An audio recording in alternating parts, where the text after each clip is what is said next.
Spanish Grand Prix for F1. It's the 5th race of the season, and Ferrari comes out with this new design to their halo, and they're starting to hang mirrors from it and other little winglets, and the FIA immediately decides to ban this going further from this race because they're obviously trying to gain an aerodynamic advantage and use it for other than protection, which is the main reason it's even on. It looked to be a little sketchy with the weather. Some people weren't sure what the temperatures would be like with the clouds. Some parts of the track were sunny. Some people didn't know if it would hold up or would it rain later. But all that aside, it never rained. It was an all-right day. It's the typical first lap madness. Lewis Hamilton and the top 4 done daughters, Valtteri Bottas, Kimi Raikkonen, and Sebastian Vettel. They all just get out of there, and they're ahead of everybody, and they're out, they're free of the carnage. Sebastian Vettel did pick up a position and split up the Mercedes front row lockout. And unfortunately, Romain Grosjean,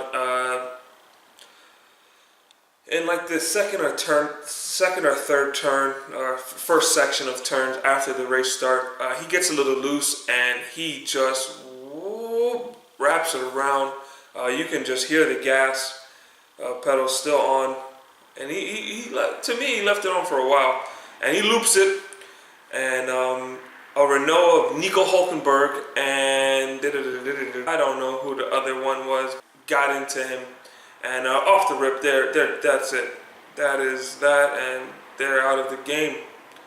So, with the one-stop strategy being in mind with everybody, including Mercedes, Ferrari, anybody was trying to be a contender to win was running that strategy.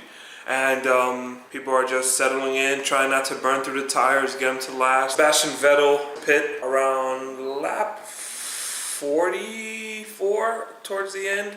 And this happened because one of the Sahara Force India cars, Sergio Perez or Ocon, had a mechanical failure and they were not able to get the car in safely. So they pulled over to the side, and that brought up the virtual safety car. And what that means is that everybody is supposed to slow down about 40 to 50%, and all it does is make it safe to get around while people do what they have to do on the side of the tracks. This is a good opportunity to come in to get what they call a free pit stop. It's not free, you just lose less time. It's going to still take you the same amount of time in pit lane, and now they're just going to take longer to come around. So you get to lessen that gap.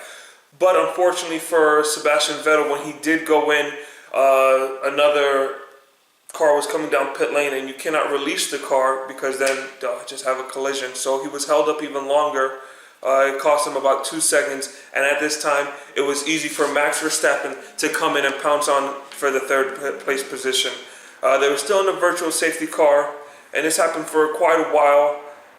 Max Verstappen, on the race restart from the virtual safety car, jumped the gun just a little too close, for comfort, and he ended up clipping a car in front of him, which was overlapped, and it did take off the plate of his wing. So that unfortunately allowed air to escape from the front wing.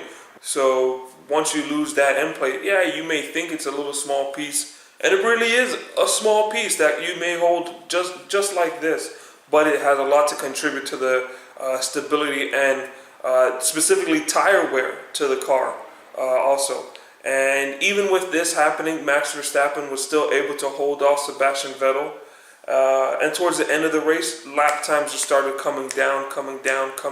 Daniel Ricciardo did get to set the track record with a 1:18, and he was still 40 seconds off the front pace. And it just goes to show, it's not about if you have the complete speed. You need a complete package. You need to be able to qualify, get out in front, maintain a lead, manage tires properly. Yeah, so what? You can turn on the last 10 laps of a 66-lap race and put down some fast times.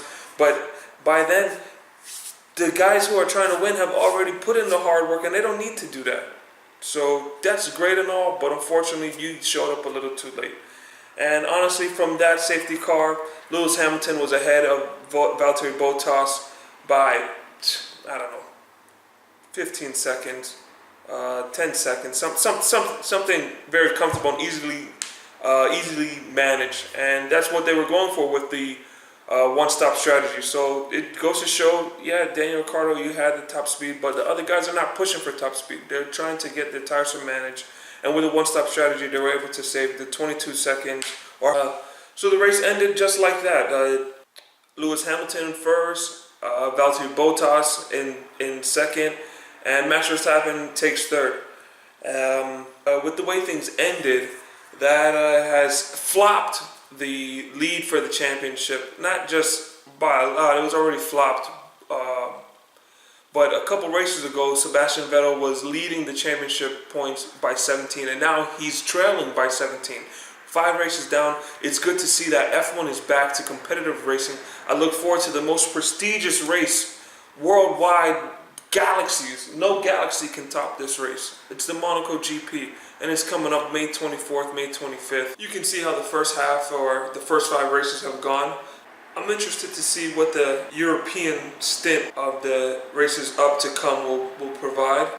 The next 5 races are really going to be detrimental to a person's championship.